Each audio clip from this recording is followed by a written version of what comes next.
दीक्षा झाली ज्ञान मिळाले करीतो आरती गुरुराया करीतो आरती रत्न जडित सिंहासनी सागरानंद मूर्ती श्री विद्ये सम निर्मळ माझे मानस राहू दे गुरुराया मानस राहू दे श्री विद्येच्या भाव भक्तीचा सुगंध वाहू दे। नमस्कार, मैं डॉक्टर प्रदीप जाधव देशमुख श्री विद्या साधना के आज 13वें एपिसोड में हम आदि माता श्री महात्रिपुर सुंदरी के बारे में संक्षिप्त जानकारी लेंगे। सर्वप्रथम मेरे सद्गुरु परम पूज्य तपोनिधि ब्रह्मलीन सागरानंद सरस्वती तथा महापरा भट्टारिका राजराजेश्वरी महात्रिपुर सुंदरी को मैं वंदन करता हूँ। आदि माता श्री महात्रिपुर सुंदरी सृष्टि की उत्पत्ति के पूर्व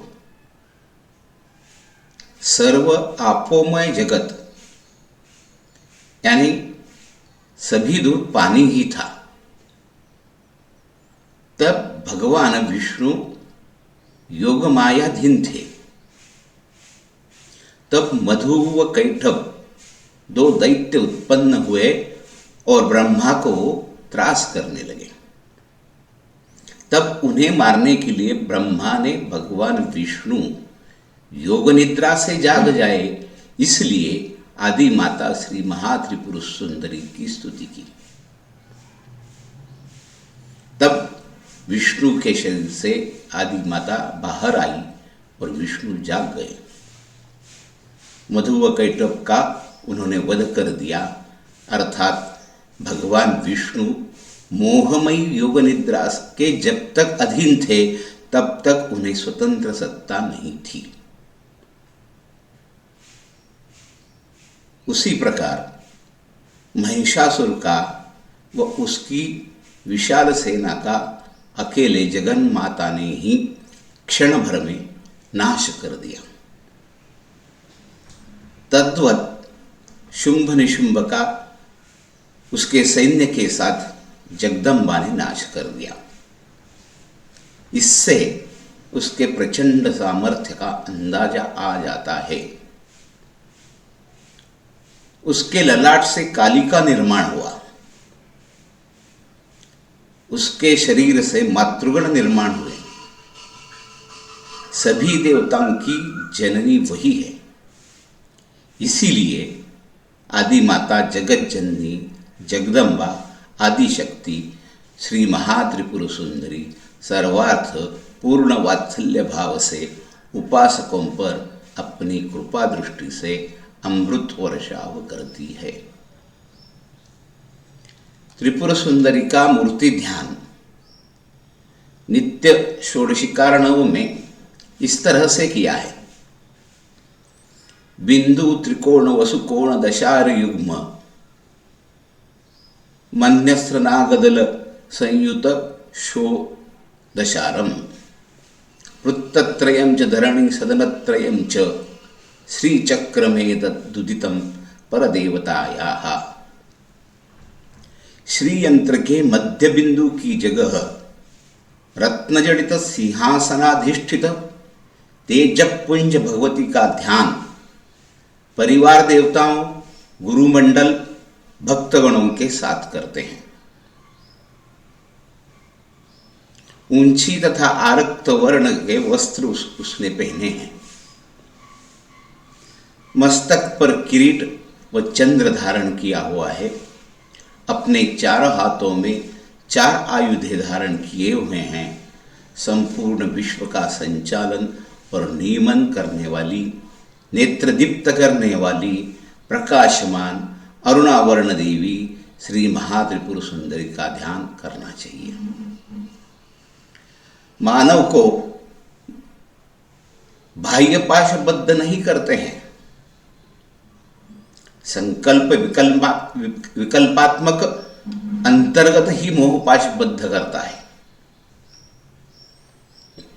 पाश धारण करने वाली जगदम्बा को अनन्य भाव से शरण जाने पर ही बालक जैसे निर्वाण प्रेम से अंतःकरण को माता को अर्पण करने के उपरांत माता का कृपा आशीर्वाद वात्सल्य भाव प्राप्त होता है। दाएं हाथ का अंकुश सत्प्रवृत्ति का रक्षण कर माता भगवती मोह पाश युक्त दुष्ट प्रवृत्तियों को शासन कर बंध मुक्त करने का कार्य करती है। मानवीय जीव काम क्रोधादि युक्त होने से विषयानंद की अभिलाषा रखता है। उसका नियमन करने का कार्य माता पंचबाण हाथ में लिए करती हैं। ऐसी अद्वितीय जगजननी अपने वात्सल्य युक्त प्रेम पूरित कृपानुग्रह नेत्र कटाक्ष वीक्षण से सभी का मनोरथ पूर्ण करती है। अनन्य भाव से शरण आने वाले जीवों का भक्त साधक उपासकों को मुक्त कर स्वपद आश्रय देती है। इसी तरह की धारणा उपासकों को नित्य करनी चाहिए। लाभ ही लाभ होता है। श्री यंत्र विद्योपासक के लिए कुछ परहेज हैं। श्री विद्योपासक को 3 परहेज रखना अत्यावश्यक है। 1. आजन्म उपासना करने का दृढ़ निश्चय। संत तुकाराम महाराज जैसे कहते हैं, जेने विठ्ठल मात्रा घ्यावी तेने पथ्ये सांभाळावी। यह प्रमुख परहेज है। असत्य बोलना नहीं है, पर निंदा नहीं करनी है,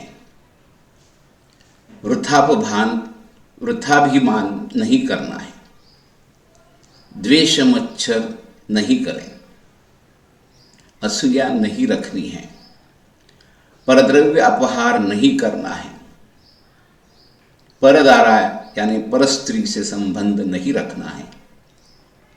इन दुर्गुणों से साधक उपासक को बचना चाहिए। 2. आराध्य देवता के साथ प्रेम करना चाहिए। वह हर पल वृद्धिंगत होना चाहिए। नववधु जिस तरह प्रथम संकोचित जैसा व्यवहार करती है, धीरे धीरे आत्मीयता बढ़ती है और फिर वह एक दिन मुख्य ग्रह लक्ष्मी बनती है। उसी प्रकार चिंतन ध्यान धारणा से उपासक उपासना के साथ एक रूप हो जाता है, अनन्यत्व प्राप्त करता है। शांत ज्ञानी शंकाओं का समाधान करने वाला आचारशील श्रोत्रिय ब्रह्मनिष्ठ गुरु से प्राप्त उपासना उपदेशानुग्रह प्राप्त कर उन्होंने बताए हुए मार्ग को साधन कर आत्मलाभ को प्राप्त करना है। यह तीसरा नियम है। गुरु यही देव, गुरु यही ब्रह्म, इस पूर्ण भावना से गुरु के साथ निष्कपट वृत्ति से निस्वार्थ भाव से गुरु के साथ किसी भी प्रकार की प्रताड़ना करना अच्छा नहीं है। गुरु आज्ञा का उल्लंघन नहीं होना चाहिए। यह दक्षता लेनी है। गुरु के साथ वृथाभिमान से वाद विवाद नहीं करना चाहिए। श्री गुरु पर पूर्ण निष्ठा विश्वास होगा तब अशक्य कुछ नहीं होगा। उसका जीवन आनंदमय होकर राजराजेश्वरी महात्रिपुर सुंदरी स्वरूप से समरस हो जाता है। श्री गुरु के साथ आपकी जितनी जिस गति से निष्ठा सेवा होगी उसी गति से गुरु से शक्तिपात प्राप्त होता है। शक्तिपात यानी गुरु के पास होने वाला दैवी सामर्थ्य शिष्य को प्राप्त होता है। यही योग लाभ है। उपर्युक्त तीनों नियमों का परहेज रखना अत्यंत आवश्यक है। नको असत्य भाषण, परनिंदा, वृथाभिमान, द्वेष मत्सर दुर्गुणा साधकासी, नको परद्रव्यापहार, संबंध नको परदार, उपासनेत तत्पर उपासक हो, अनन्य प्रेम विश्वास, असा वेची साधकास, उपासना क्षणाक्षणा वर्धन हो। अर्थात असत्य न बोले, परनिंदा न करे, वृथाभिमान न करे, द्वेष मत्सरादि दुर्गुण साधक को नहीं होने चाहिए, परद्रव्य का अपहार न करे, पर स्त्री के साथ संबंध न रखे, उपासक को सदैव उपासना हेतु तैयार रहना चाहिए, अपने इष्ट तथा गुरु से अनन्य प्रेम विश्वास साधक को करना चाहिए तथा हर क्षण उपासना का वर्धन होना चाहिए। मंत्र दीक्षा, शांभवी दीक्षा व शक्ति दीक्षा ऐसे दीक्षा के 3 प्रकार हैं। गुरु प्रथमता मंत्र दीक्षा देते हैं, फिर कालांतर से आगे की दीक्षा देते हैं और शिष्य की पात्रता देखकर सभी दीक्षा एक साथ भी देते हैं। जिसे उपासना की तीव्र इच्छा होती है उसे अव्यक्त शक्ति से योग्य गुरु की प्राप्ति होती ही है। आज हम यहीं विराम करते हैं। आपको यह वीडियो पसंद आए, लाइक करें, शेयर करें और सब्सक्राइब करना न भूलें। धन्यवाद। नमस्कार।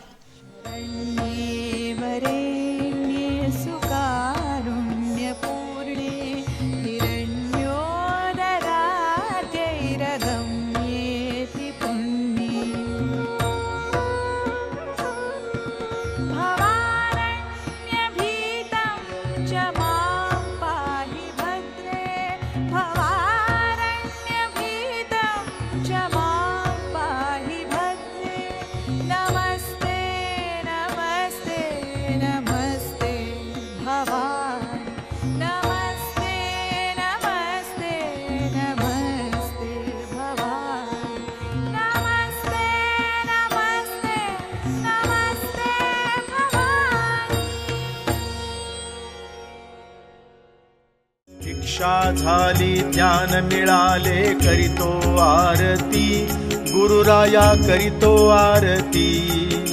रत्न जडित सिंहासनी सागरानंद मूर्ती, दशमद्वारी मस्तकी नांदो तव वंदिन चरणी, गुरुराया तव वंदिन चरणी।